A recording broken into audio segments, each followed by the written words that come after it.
2024년 마지막 주일이 됐습니다. 이제 이틀만 있으면 2024년도 역사 속으로 사라지게 됩니다. 한 해의 마지막에 서면 우리가 흔히 올 한 해 우리가 지나온 길들을 돌아보게 되죠. 올 한 해를 돌아보시면서 여러분은 올 한 해를 어떻게 보내셨다 그렇게 평가하고 계십니까? 어떤 분들은 올 한 해가 참 성공적이었다 그렇게 말하실 분들이 있으실 겁니다. 생각했던 것보다, 목표했던 것보다 훨씬 더 좋은 결과를 얻게 됐다 해서 아마 기뻐하시는 분들 계실 겁니다. 그러나 우리가 그렇게 할 수 있었던 것 우리만의 노력이 아니지 않습니까? 여러분 물론 열심히 살아오셨지만 하나님께서 도우시지 않았으면, 하나님께서 우리의 삶을 주관해 주시지 않았으면 우리가 여기까지 올 수 있었겠습니까? 그래서 하나님께 감사하는 믿음의 사람들이 되시기를 바랍니다. 또 반면에 어떤 분들은 올 한 해를 보내면서 좀 자책하거나 후회하시는 그런 모습일 때도 있습니다. 올 초를 시작하면서 여러 가지 계획들을 세우셨는데 막상 1년이 지나고 나니까 계획했던 것들 이루지 못했다. 그런 후회, 그런 아쉬움들이 있으실 수도 있을 겁니다. 그러니까 이제 연말을 맞으면서 뿌듯함이나 보람이 느껴지기보다는 한숨이 나오기도 하고요. 연말을 맞는 기분이 좀 침울할 수도 있습니다. 그래도 여러분 너무 자책하지 마시고요. 우리가 정말 어려운 시간들을 보냈잖아요. 그리고 잘 견뎌오신 겁니다. 그래서 수고한 자기 자신을 향해서 격려하시고 또 응원하시고 무엇보다도 살아계신 하나님께서 우리와 함께 하고 계시니까요. 앞으로 우리의 삶 속에 하나님의 큰 은혜가 임할 것을 기대하면서 살아가실 수 있기를 바랍니다. 자, 우리가 한 해를 마무리하면서 우리의 삶에 대해서 어떻게 평가하든지 간에 이 마지막에 우리가 좀 피해야 될 삶의 태도가 있는 것 같습니다. 그러니까 그게 뭐냐 하면 지금 이 자리에 안주해 버린다라고 하는 것이죠. 이만하면 충분해. 내가 할 만큼 다 했어. 이제 더 할 필요 없어. 그리고 우리가 그 자리에 그냥 머물러 앉아 있게 되기도 하죠. 또 어떤 분들은 내 인생이 왜 이랬을까? 막 후회하고 아쉬움과 그 미련 속에서 빠져나오지 못하는 그래서 또 다른 의미로 안주하게 되는 경우들이 있습니다. 여러분 우리가 안주한다라고 하는 건 별로 바람직한 태도는 아닌 것 같아요. 연말이라고 하는 의미가 끝이라는 의미와 함께 시작이라는 의미가 있잖아요. 한 해의 끝이라고 하는 것은 또 한 해의 시작으로 이어지지 않습니까? 그러니까 한 해의 마지막에 서서 우리가 지난 시간들을 돌아보면서 감사함과 동시에 우리는 앞으로 펼쳐질 우리의 미래를 바라보면서 기대와 소망을 가지는 사람들이 되어야 되겠습니다. 그게 연말을 맞이하는 바른 태도가 아닌가 하는 생각을 하게 됩니다. 자, 오늘 사도 베드로가 이 베드로 후서를 이제 마무리하고 있습니다. 우리가 그동안 이 베드로 후서 말씀을 쭉 살펴봤죠. 마지막 때에 우리가 붙잡아야 되는 키워드가 무엇인가 여러 가지들을 함께 나누었습니다. 이제 끝으로 곳곳에 흩어져 있는 디아스포라 그리스도인들을 향해서 지금 베드로가 무엇을 권면하고 있는가 하는 걸 좀 살펴봐야 되죠. 오늘 본문의 말씀 속에서 우리가 그리스도인이라면 올바른 소망을 가져야 된다라고 하는 것을 이야기해주고 있습니다. 자, 오늘 14절 말씀인데요. 우리 14절을 같이 읽겠습니다. 그러므로 사랑하는 자들아 너희가 이것을 바라보나니 주 앞에서 점도 없고 흠도 없이 평강 가운데서 나타나기를 힘쓰라. 자, 베드로가 뭘 권면하고 있는가 하면 우리가 무엇을 바라보아야 할 것인가 하는 걸 권면하고 있습니다. 그러니까 바라본다라고 하는 건 우리의 소망 아니겠어요? 그래서 여러분 우리가 무엇을 바라보고 있는가, 우리의 시선이 어디에 집중되어 있는가 하는 건 굉장히 중요합니다. 왜냐하면 우리가 바라보고 있는 그것이 우리의 삶을 결정하게 될 때가 참 많거든요. 그래서 우리가 세상의 가치나 세상의 일에 마음이 빼앗겨 있으면 그저 우리는 세속적인 사람일 수밖에 없다는 거예요. 그런데 우리의 시선이 어디를 향해야 한다고요? 주님을 향해야 하고 하나님 나라를 향해야 될 것에 대해서 이야기하고 있습니다. 그래서 우리의 소망이 하늘에 있어야 된다라고 하는 것이고요. 우리가 주님 앞에 설 그날을 소망하면서 살아가면 우리의 삶이 좀 달라지게 될 것이다. 그렇게 이야기하죠.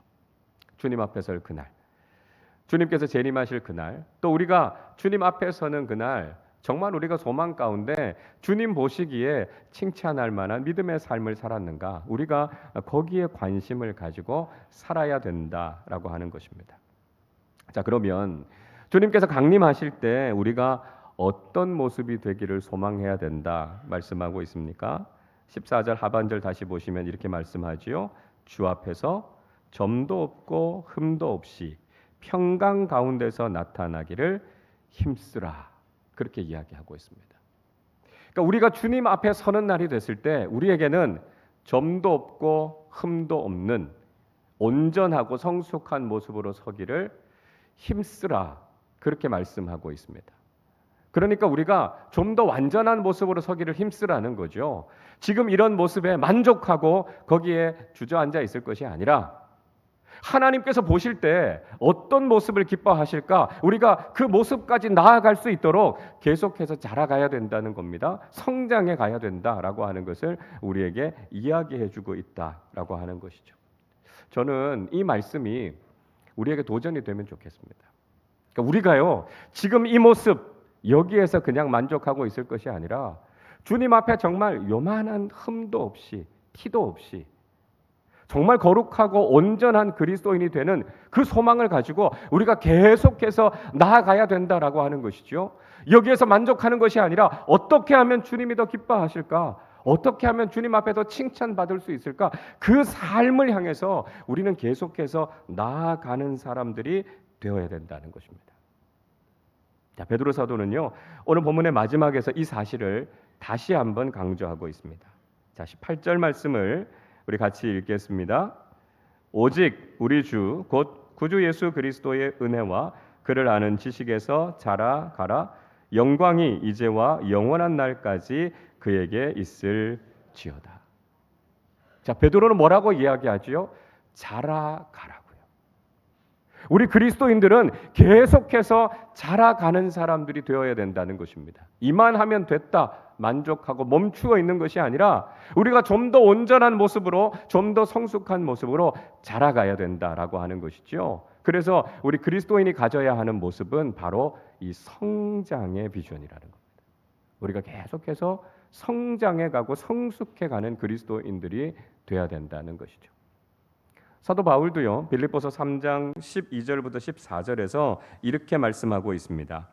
내가 이미 얻었다 함도 아니요 온전히 이루었다 함도 아니라 오직 내가 그리스도 예수께 잡힌 바 된 그것을 잡으려고 달려가노라. 형제들아, 나는 아직 내가 잡은 줄로 여기지 아니하고 오직 한 일, 즉 뒤에 있는 것은 잊어버리고 앞에 있는 것을 잡으려고 푯대를 향하여 그리스도 예수 안에서 하나님이 위에서 부르신 부름의 상을 위하여 달려가노라. 그렇게 이야기합니다. 자, 바울이 빌립보 교회 성도들에게 무슨 이야기를 하고 있습니까? 여러분 아시는 것처럼 사도 바울만큼 주님의 복음을 위해서 열심히 헌신한 사람이 또 누가 있습니까?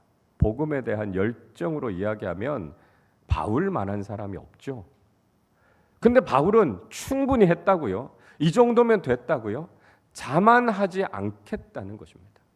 그가 지금까지 해왔던 일들이 많지만 난 그것에 만족하지 않겠다는 거예요. 지나온 모든 거 다 잊어버리고 이제 주님께서 또 나를 불러주시는 그 부르심의 자리에서 주님께서 보여주시는 그 푯대와 그 목표를 향해서 나는 계속해서 나아가겠다라고 하는 것이죠.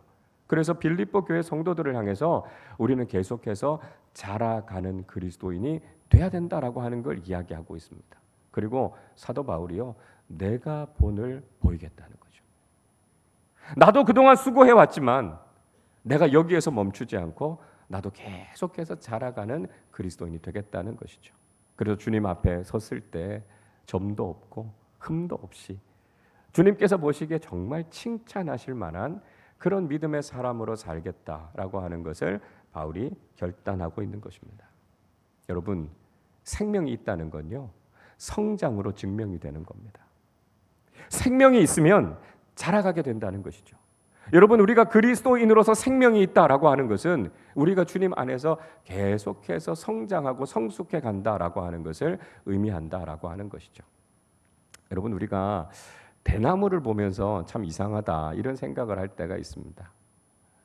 대나무는 속이 비어 있잖아요. 그리고 굉장히 가늘게 자랍니다. 근데 대나무가 그 어떤 나무보다도 더 강하고요, 쉽게 부러지지 않습니다. 이 대나무가 일반적인 목재들에 비해서 압축 강도는 2배에서 4배 정도 강하다 그래요. 그리고 이 인장 강도, 끌어내는 강도잖아요. 이건 한 3배. 또 굽힘 강도 같은 건 최소한 2배 이상은 강하다는 겁니다. 우리가 일반적으로 생각해 봤을 때 속이 비어 있는 것보다는 속이 차 있는 게 더 강해 보이고요. 우리가 이렇게 가늘게 자라는 것보다는 굵고 크게 자라는 게 더 강해 보이는데, 오히려 대나무는 속도 비어 있고 가늘게 자라지만 굉장히 강하고 높이 자랍니다. 자, 대나무가 이렇게 강할 수 있는 비결이 무엇일까요? 식물학자들은 그 이유를 대나무의 마디에서 찾습니다. 대나무가 계속해서 성장하다가 갑자기 딱딱하게 굳어지게 됩니다. 마치 대나무의 입장에서는 거기가 끝인 것처럼 느껴지는 거죠. 이제 더 이상 자라지 못하는 것처럼 생각될 수 있습니다. 그리고 그 자리에 마디를 형성하게 되죠. 근데 놀라운 건 뭐냐면 그 마디에 생장점이 있다는 거예요. 그래서 그 마디 위로 다시 성장해 가게 된다라고 하는 것이죠. 대나무는 곳곳에 마디가 있기 때문에 강해요. 쉽게 꺾이지가 않습니다. 그리고 아주 높이까지 자라는 것이죠. 그리고 이 마디들마다 생장점이 있어서 같이 자라기 때문에 많이 자랄 때는요, 하루에 60cm까지 자라게 된다는 거예요. 대나무가 그렇게 강할 수 있는 것, 대나무가 그렇게 잘 자랄 수 있는 이유는 바로 마디에서부터 계속해서 성장해 가기 때문입니다. 끝이라고 여겨지는 그 자리에서 머물지 않고 거기에서부터도 계속해서 성장하기 때문에 대나무는 강할 수 있다는 거예요. 여러분, 우리 그리스도인의 삶도 마찬가지 아닙니까? 우리도 살아가다 보면 마치 끝인 것 같이 참 답답하고 절망스러운 순간을 만날 수 있어요. 그러나 그것을 딛고 다시 일어나서 우리가 계속해서 성숙해 나가게 될 때 우리는 세상의 어떤 세파에도 흔들리지 않는 아주 강한 그리스도인으로, 또 건강한 그리스도인으로 살아갈 수 있게 된다라고 하는 것입니다. 자, 우리가 자라가는데요, 우리 마음대로 우리가 원하는 모습대로 자라가면 안 된다라고 하는 겁니다. 자, 우리가 인간적인 목표, 세상적인 목표를 바라보면서 우리가 자라가는 게 아니에요. 자, 사도 베드로는 뭐라고 이야기합니까? 우리가 예수 그리스도의 은혜와 예수 그리스도를 아는 지식 안에서 자라가라, 그렇게 말씀합니다. 그러니까 우리의 성장의 목표는 세상적인 성장이 아니에요. 신앙적인 성장이 필요하다는 거죠. 그러니까 우리가 영적으로 더 성숙한 사람이 돼야 하고 영적으로 더욱 성장하는 사람들이 돼야 한다라고 하는 것을 우리에게 말씀해 주고 있습니다.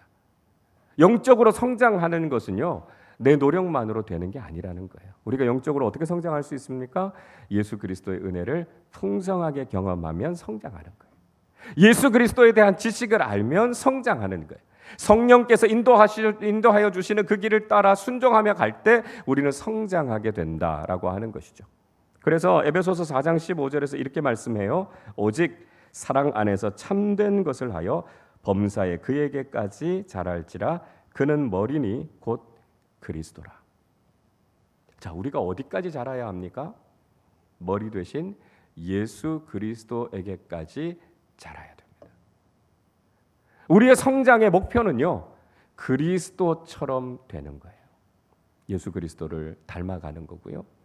그분이 가지신 성품을 우리가 갖게 되는 것이고요. 그분이 하나님을 철저하게 신뢰했던 것처럼 우리도 또한 그렇게 신뢰하는 믿음을 가지게 되는 것이죠. 여러분, 우리가 그리스도에게까지 자라 있습니까? 아니요. 우리는 아직 한참 모자라요. 그렇기 때문에 우리는 여기에서 멈추면 안 됩니다. 우리는 계속해서 성장해 가야 한다라고 하는 것이죠. 여러분, 우리는 그리스도인으로서 이 성장의 비전이 필요합니다. 지금까지 충분히 해왔다. 여기에서 만족하면 안 된다라고 하는 것이죠. 여러분, 성경은요, 우리 그리스도인들이 계속해서 성장해서 그리스도의 장성한 분량에 이르기까지 성장해 가야 된다는 거예요. 그 누구도 성장하지 않는 것, 그거 당연하다고 생각하면 안 된다는 거예요. 한 해의 끝자락에 서서도요, 평생 동안 섬기던 직분에서 이제 은퇴를 하시게 되도요, 이제 우리 인생의 황혼의 마지막 부분을 지나고 있어서 내일을 예측하기 어려운 상황 속에 있다 할지라도 우리는 주님 앞에 더 온전한 모습으로, 더 성숙한 모습으로 서기 위해서 계속해서 성장해가는 그리스도인들이 되실 수 있기를 바랍니다. 자, 그러면 우리가 이렇게 성장해야 되는 이유가 무엇이겠습니까? 베드로 사도는요, 오늘 말씀을 통해서 우리가 성장해야 되는 두 가지의 이유에 대해서 이야기하고 있습니다. 자, 하나는요, 우리가 무지하거나 믿음이 견고하지 않을 수 있기 때문입니다. 16절을 보세요. 또 그 모든 편지에도 이런 일에 관하여 말하였으되 그 중에 알기 어려운 것이 더러 있으니 무식한 자들과 굳세지 못한 자들이 다른 성경과 같이 그것도 억지로 풀다가 스스로 멸망에 이르느니라 말씀하고 있습니다. 자, 베드로 사도는 바울의 편지에 대한 이야기를 하고 있어요. 여러분 잘 아시는 것처럼 신약 성경에는 최소한 바울의 편지가 13편 이상이 담겨져 있습니다. 그래서 바울이 각 교회들을 향해서, 개인을 향해서 영적인 교훈을 주고 있지 않습니까? 그 중에는요, 이해하기 쉬운 이야기들도 있었어요. 예를 들면 음행에 대한 문제, 소송에 대한 문제, 분쟁에 대한 문제, 우상의 재물을 먹는 문제, 이런 건 다 당시의 사람들이 현실에서 경험하고 있었던 문제들이거든요. 그러니까 이 문제들에 대해서 어떻게 하라 이야기하는 건 뭐 이해하기가 쉬웠습니다. 근데 바울의 편지의 주제들 가운데 이해하기 어려운 내용들도 있었다는 거예요. 예를 들면 죽은 자의 부활과 관련되는 것, 마지막 때에 어떤 일들이 일어나게 될 것인가, 이건 사실 굉장히 심오하고 어려운 이야기라는 거죠. 근데 문제는요, 그들이 올바른 지식이 없다는 거예요. 그들의 믿음이 견고하지 않다는 거죠. 이 말씀을 충분히 이해하고 받아들일 만큼 그들이 영적으로 성장하지 않았다라고 하는 거예요. 그래서 이렇게 무지한 상황 속에 있고 믿음이 약하다 보니까요, 거짓말에 넘어가게 된다는 거예요. 뭐가 진리인지, 무엇이 성경이 이야기하는 바른 교훈인지를 깨닫지 못하고 잘못된 가르침에 넘어가는 사람들이 있더라는 거예요. 그래서 그들이 무지함에서부터 벗어나야 되고요, 믿음이 더 견고해져야 될 필요가 있다라고 하는 것을 이야기해 주고 있습니다. 여러분, 우리는요, 우리 신앙의 수준과 신앙의 상태에 대해서 점검해 보셔야 됩니다. 우리가 교회를 오래 다녔다고 해서 우리가 성숙한 믿음을 가지고 있는 게 아니에요. 우리가 정말 영적으로 성숙한가? 우리가 정말 하나님의 말씀을 바르게 깨닫고 있는가? 그리고 우리의 믿음이 흔들리지 않는 견고한 믿음인가? 이거 우리가 계속해서 점검해 봐야 된다라고 하는 것이죠. 자, 어떤 기준을 가지고 우리의 신앙을 점검해 볼 수 있을까요? 이런 겁니다. 우리가 혹시 말씀을, 성경을 멀리해서 이게 성경 안에 나오는 내용임에도 불구하고 이게 무슨 내용인지 잘 깨닫지 못하거나 모르고 있지 않으십니까? 예배에 대한 사모함이 있어야 되는데요, 예배에 대한 사모함이 약해요. 직분자로서 공예배에서 기도 순서를 맡거나 다른 순서를 맡아주십시오 이렇게 이야기했는데 부담이 되기도 하고 그래서 저 좀 안 하겠습니다 이렇게 여전히 회피하고 계시지 않으십니까? 교회에서 성경 공부와 양육 훈련 프로그램들이 진행되고 있는데요, 계속해서 배우고 자라가셔야 됩니다 라고 말씀드리는데 저 충분히 했어요, 이제 더 할 필요 없어요. 여러분 혹시 그렇게 생각하고 계시지 않습니까? 교회에서 이런 사역들에 함께 동참해 주십시오 이렇게 부탁드렸는데 내가 하고 싶은 사역이 아니라고요? 또는 내가 좀 부담스러운 사역이라고요? 좀 회피하려고 하는 마음들이 있지 않으십니까? 여러분, 그렇다면 아직 우리의 믿음은 견고한 게 아니에요. 우리는 아직 영적으로 무지할 수 있어요.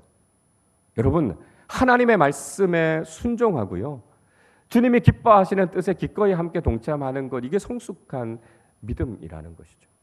그리고 내 생각대로 신앙생활하는 것이 아니라 성경이 무엇이라고 이야기하는가라고 하는 바른 진리를 붙잡고 소화하기 어렵고 이해하기 어려운 말씀이라 할지라도 이 말씀을 붙잡고 그 말씀을 깨달아가는 영적인 여정을 우리는 계속해서 걸어가야 된다는 거예요. 그래야만 우리가 영적으로 더 성장하게 되고요. 하나님의 뜻을 더 깊이 깨달아 아는 성숙한 그리스도인들이 될 수 있다는 것이죠. 자, 다른 하나는요. 우리를 미혹하는 세력들이 더욱 강해지고 있기 때문입니다. 17절을 보십시오. 그러므로 사랑하는 자들아 너희가 이것을 미리 알았은즉 무법한 자들이 미혹에 이끌려 너희가 굳센 데서 떨어질까 삼가라. 자, 상대적으로요. 우리의 믿음이 강하고 견고하다 이렇게 자부하실 수 있습니다. 그러나 우리가 방심하지 말아야 될 게 있어요.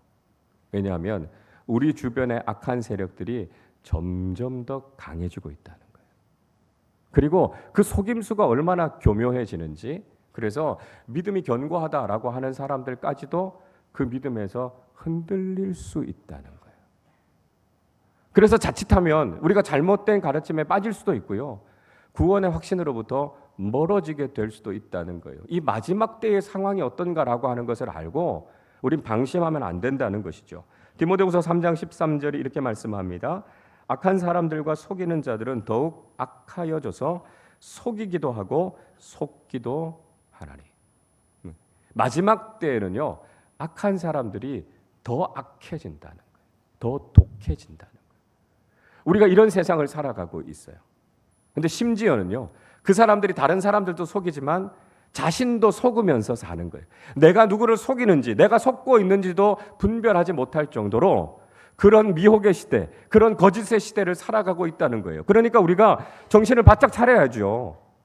우리의 믿음이 견고하다, 그냥 방심하고 있을 것이 아니라 언제 어느새 우리의 믿음을 공격해 올 수 있는 세력들이 있으니까요. 우리는 계속해서 진리로 성령의 인도하심을 따라서 바른 길을 걸어가야 된다라고 하는 것이죠. 여러분, 지금 악한 세력들은 점점 더 악해져 가고 있습니다. 속이는 사람들이 여러분 얼마나 그럴듯한 거짓말을 가지고 속입니까? 보이스피싱에 넘어가는 분들이요. 나이 많으신 어르신들이나 사회 경험이 없는 어린 사람들만 그런 게 아니라 그러잖아요. 금융권에 있는 사람들, 대기업에서 일하는 사람들, 또 IT에 대한 이해력과 여러 가지 해박한 지식을 갖고 있는 사람들도 여지없이 피해자가 되고 있습니다. 왜 그래요? 속임수가 점점 더 교묘해지고 있기 때문에 그래요. 신앙도 마찬가지입니다. 이단들이요. 우리가 가지고 있는 신앙을 파고들기 위해서 얼마나 교묘하게 거짓말을 하는지 모릅니다. 신천지와 같은 이단들은요. 지금 교회의 상황과 그리스도인들의 형편에 대해서 너무 잘 알고 있어요. 그리고 그 틈새를 공격합니다. 요즘 전도가 참 안 되잖아요. 신천지 사람들 어떻게 하냐면 지하철역이나 상가 지역 같은데 미리 신천지 신도들이 거기 짜고 숨어 있습니다. 그리고 나서 마치 교인들과 함께 거기에 노방 전도를 가는 것처럼 해서 가죠. 그리고 신호를 보내면 복음을 받아들이고 내가 예수 믿겠다고요. 교회 나가겠다고 이야기합니다. 이걸 가리켜서 모략이라고 그래요. 여러분, 우리가 이 전도가 안 되는 시대에 노방 전도해서 예수 믿겠다고 이야기하는 사람들이 있으면 우리 어떻게 생각합니까? 하나님께서 예비하신 영혼을 만나게 하셨구나. 감사하지 않습니까? 이걸 역이용하는 거예요. 그래서 의도적으로 전도가 되는 모략이라는 걸 사용하는 거예요. 또 교회에 일해야 될 일꾼들이 얼마나 많이 필요합니까? 근데 대부분의 교회들은 일꾼들이 그렇게 많지 않지 않아요. 근데 이 사람들이 교회에 들어와서 열심히 봉사합니다. 좋은 일꾼처럼 보이는 거죠. 또 때로 심지어는 목회자들이 적은 교회에는요.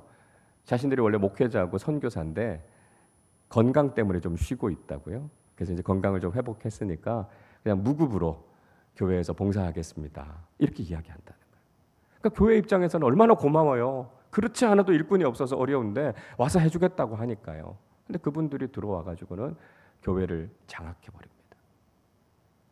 제가 이런 신천지의 전략 같은 이야기들을 들으면서 느꼈던 생각이 뭐냐면 이건 사람의 지혜가 아니다. 그 생각이 들었어요. 이건 사탄이 주는 지혜입니다. 여러분, 마지막 때에 이 속임수들이 이렇게 교묘해지고 있어요. 그러니까 우리는 방심하면 안 됩니다. 언제 우리를 속이려고 하는 미혹의 세력들이 우리 주변에 있다는 걸 알고요, 우린 계속해서 진리로 우리 자신을 채워야 돼요. 우리는 예수 그리스도에게 이르기까지 계속해서 자라가야 된다는 거예요. 여기에서 머물러 있어서는 안 됩니다. 안심해서는 안 돼요. 우리가 날마다 하나님의 진리의 말씀과 성령의 인도하심을 통해 성장해 가는 이 성장의 비전을 가지고 있을 때만 우리는 건강한 그리스도인으로 살아갈 수 있게 된다는 것이죠. 한 해를 마무리하면서 하나님께서 우리에게 주신 말씀을 통해서 하나님 아버지의 마음이 무엇인지 다시 한번 마음에 잘 새기시기를 바랍니다. 여러분, 이 연말에 우리가 그저 세상 사람들처럼 분위기에 들떠서 그렇게 이 연말을 즐기면서 보내서는 안 될 겁니다. 지나온 시간들에 대해서 후회와 미련을 가지고 거기에서 벗어나지 못하고 자책하는 그런 모습으로 있어서도 안 될 겁니다. 그동안 우리가 신앙생활 오래 해왔으니까 이제 나는 충분해, 괜찮아, 그렇게 안주해버려서도 안 된다는 것이죠. 우리는 그리스도인으로서 예수 그리스도의 장성한 분량에 이르기까지 계속해서 자라가는 사람들이 되셔야 합니다. 점도 없이, 흠도 없이 주님 앞에 온전하게 서게 될, 주님께서 칭찬하실 만한 그런 성숙한 그리스도인이 될 수 있도록 우리는 계속해서 성장의 비전을 가지고 나아가야 된다는 것이죠. 예수 그리스도의 은혜를 경험하고 예수 그리스도라는 지식으로 우리 자신을 채우고 진리 되신 성령께서 우리를 인도해 주시는 그 길을 따라 날마다 성장해 가는 그리스도인들이 되셔서 주님 앞에 설 때 칭찬받고 상급받는 성숙한 믿음의 사람들이 다 되시기를 주님의 이름으로 축원합니다. 기도하겠습니다. 여러분, 우리는 멈추면 안 됩니다. 그리스도인들은 계속해서 자라가야 돼요. 우리에게 예수의 생명이 있다면 그 생명은 성장으로 나타나는 겁니다. 그래서 우리가 지금까지 열심히 이 믿음의 길을 걸어왔지만 하나님, 앞으로도 우리가 예수 그리스도의 장성한 분량에 이르기까지 계속해서 성장하는 사람들 되게 하여 주시옵소서. 예수님의 은혜를 풍성하게 경험하고 예수 그리스도를 아는 지식으로 우리를 가득 채워주옵소서. 그래서 우리가 주님 앞에 설 때 흠도 없고 티도 없는 온전한 그리스도인들로 서게 하여 주셔서 주님께서 기뻐하시고 주님께서 칭찬하실 만한 성숙한 믿음의 사람들 다 되게 하여 주시옵소서. 우리 말씀을 생각하며 함께 합심으로 기도하겠습니다. 하나님 아버지, 감사합니다. 한 해의 마지막에 다시 한번 주님의 말씀을 묵상합니다. 하나님, 이 마지막이라고 해서 우리가 여기에 안주할 것이 아니라 그저 과거를 돌아보면서 후회하거나 미련을 가지는 것이 아니라 우리에게 또 새롭게 주실 하나님 나라와 그 소망을 가지고 계속해서 자라가는 믿음의 사람들이 될 수 있도록 하나님 아버지 은총을 베풀어 주시기를 간절히 소원합니다. 대나무가 자라다가 마치 딱딱해지는 끝과 같은 순간을 맞이하게 되지만 거기에서 마디가 생기고 다시 성장하게 되는 것처럼 하나님 아버지, 우리도 그 자리에 멈추지 않고 계속해서 성장해가고 성숙해가게 하여 주셔서 예수 그리스도의 장성한 분량에까지 이르는 성숙한 믿음의 사람들이 다 되게 하여 주시기를 간절히 소원합니다. 예수 그리스도의 은혜를 경험하게 하시고 예수 그리스도라는 지식이 우리 안에 차게 하여 주시고 그래서 우리가 더욱 성숙하게 하나님의 말씀을 깨닫고 진리를 따라 나아가는 사람들 되게 하여 주시기를 원합니다. 그래서 우리의 믿음이 더욱 견고해지게 하여 주시고 악한 세상 속에서도 우리의 믿음을 잘 지키며 건강하고 성숙한 믿음의 사람들로 살아갈 수 있도록 은혜와 복을 허락하여 주시옵소서. 하나님 아버지, 저희들의 삶 가운데 함께하여 주셔서 하나님 아버지, 우리가 영적으로 성장하고 성숙해가는 믿음의 사람들이 되게 하여 주셔서 하나님께 더욱 크게 쓰임받게 하시고 하나님께 영광이 되게 하여 주시고 하나님의 인도하심을 따라 감사함으로 그 길을 걸어가는 믿음의 사람들 다 되게 하여 주시옵소서. 하나님 아버지, 감사합니다. 2024년 한 해를 하나님의 은혜 가운데 여기까지 오게 하심을 감사드립니다. 여러 가지 힘들고 어려운 일들이 있었고 또 감사할 일들도 참 많았습니다.